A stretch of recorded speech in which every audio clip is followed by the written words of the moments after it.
Dr. Frank, I'm here for another week of our podcast, and I am glad to be here with you. So one of the things that I want to talk about today, well, mainly the one thing that I want to talk about today, involves motivation for learning.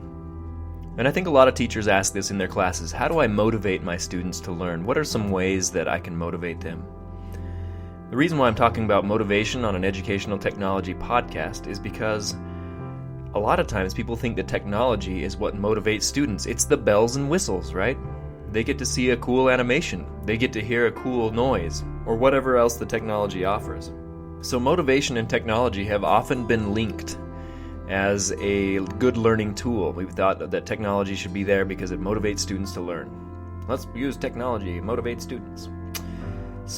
But that's not necessarily the case. Motivation and technology don't always go hand in hand. And really what motivates students is not necessarily the technology, it's the deeper concepts of motivation that could come through use of technology or without, that we're going to talk about today. Okay, so again, motivation is not necessarily provided by technology, it's provided by what the technology could offer or may offer, the principles of motivation that have been discovered through research and through study. And so what I want to do is talk first about intrinsic versus extrinsic motivation and differentiate these two terms, and then talk about a model to support motivation in your classroom, and then tie it back into how technology might be a motivating factor as long as it uses those principles of motivation. So first of all, intrinsic versus extrinsic motivation. And I'll start with extrinsic motivation. Extrinsic motivation is not the good kind of motivation. When you're trying to motivate somebody to learn extrinsically, then you're maybe offering like a piece of candy when they finish their task. So extrinsic motivation means that the student is motivated outside of his or herself. Like there's something extrinsic to the student that is motivating him or her to learn. And research has found actually that this is not a very powerful way of motivating students. That if they are not intrinsically trying to learn on their own type of motivation, if they're being motivated extrinsically, that this is not a very good way for them to be motivated. It's not very effective. Intrinsic motivation, on the other hand, is motivation that comes from within the student. And so when we're intrinsically motivating someone, we're trying to take advantage of that motivation that's already within the student to do good or to learn. And we're just maybe enhancing it a little bit with the way that we present materials, with the way that we do things. So those are the two different types of motivation. Again, extrinsic is motivation that comes from outside of the student, and intrinsic is motivation that comes from within the student to want to learn. Although you can help support intrinsic motivation, and I'm going to talk about a model for intrinsic motivation right now. So Malone and Lepper, many years ago actually, this is an oldie but goodie, but Malone and Lepper created this nice little model of intrinsic motivation. It's a taxonomy is what they actually call it, taxonomy of intrinsic motivations and ways that teachers can support motivation intrinsically for students, not just giving them a piece of candy or giving them an external reward for their learning, but to help support their intrinsic motivation to learn. And so what they do is they provide some design principles or principles that teachers can do to promote various sources of intrinsic motivation when we're teaching and learning. And again, this is an article that came out over 20 years ago, but it's still a very good article for helping people to be motivated with learning, and we still go back to this a lot in the literature. Okay, so what are the elements of the model then? Well, first is control. Promote students' sense of control over the activity. So again, we're talking about intrinsic motivation versus extrinsic. If a student feels like he or she is intrinsically in control of some aspects of an activity, then that can support their intrinsic motivation. If the activity is of initial intrinsic interest, then don't add extrinsic things onto it because students are already interested in it, right? Don't add something that might ruin the activity. If the activity is of little initial intrinsic interest, then maybe some extrinsic things might help. But you want to help embed some controls into the activity where students can actually kind of have a feeling or a sense of control over the activity, that they're kind of in charge. They can maybe they can make a choice of how they're going to complete the activity, or how they're going to present the material, or how they're going to do something. That helps to support intrinsic motivation for learning. The next one is challenge. Provide students with a continuously challenging activity. Now that's a tough one. How do we get challenging activities for each student? That's hard. Every student is on a different level. We don't know exactly what level every student is on sometimes to provide them with an appropriate level of challenge. But that is what the principle is to provide students with a continuously challenging activity. Now, a way to do this might be to actually help students to set goals and work with students on setting their goals to have an appropriate level of challenge. Today in our schools, it's kind of a difficult situation because we have students of varying abilities all within one grade and in one class. And it's hard to challenge for instance, high achievers, and you can't really do that with the whole class. You have to leave the bottom students behind, I guess, if you wanted to do that. But I think a lot of differentiation goes into this as far as learning is concerned, figuring out exactly the right types of activities for each student to provide an appropriate level of challenge for their learning.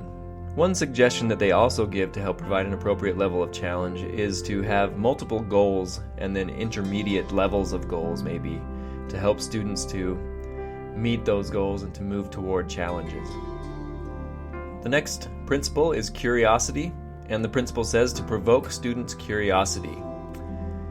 And so as a teacher, some suggestions you can do to promote their curiosity, of course, is to highlight areas maybe of inconsistency, incompleteness, inelegance in their knowledge, employ activity involving domains, problems.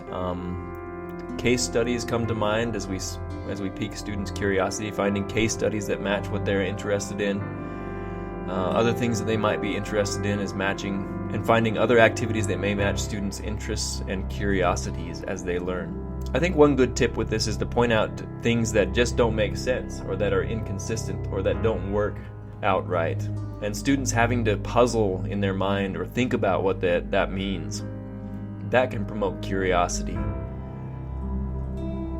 The last one is contextualization. This is the last principle in the motivational model of Malone and Lepper, or the taxonomy of intrinsic motivations. Contextualization. And it says highlight the functionality of an activity. For those of you who have heard of authentic learning, this very much goes along with that whole idea of authentic learning. You want to present an activity or have students do an activity in a naturalistic context of use, or make it like a context or a simulated type of context so that they learn within a context.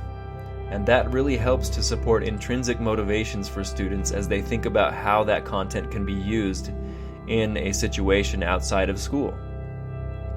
So contextualization, very big part of this model of intrinsic motivations. Okay, so that's the model. Again, the 4 elements all start with C: control, challenge, curiosity, and contextualization. Now, when people talk about technology in education and how motivating technology is, it's not just because the technology itself is motivating, it's because it supports these basic principles of motivation. For instance, number 1, control. When students are using a piece of technology, it gives them a sense of control. For instance, if kindergartners have iPads in their classroom, they certainly have a sense of control over that iPad and are able to control what they do on that iPad. Even if you restrict their activities within that iPad to, say, one app only, they still can choose a few things in there, right? They can go to the story that they want to read, or maybe even if they want to read a story or you tell them what story to read, they can still maybe click on the characters and hear different sounds as they respond to questions. There's a sense of control there. So that is why the technology supports motivation. It's not because of the technology itself, it's because it supports this idea of control. And the other items in this motivational model as well. Challenge. Well, a lot of games that students play, video games, for instance, is an example. It always provides an optimal level of challenge, and actually the video game does a very good job of adjusting to students' challenge level. A lot of other educational games do the same thing.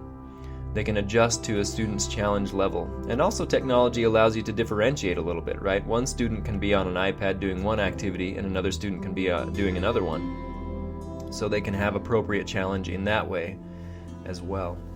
Curiosity. Are students' curiosities provoked with technology? Absolutely. We have a lot of different things that they can do on these technology pieces, and I think that that's one of the things that makes technology motivating as well, is that they're curious to see what it will do, to see what it can provide.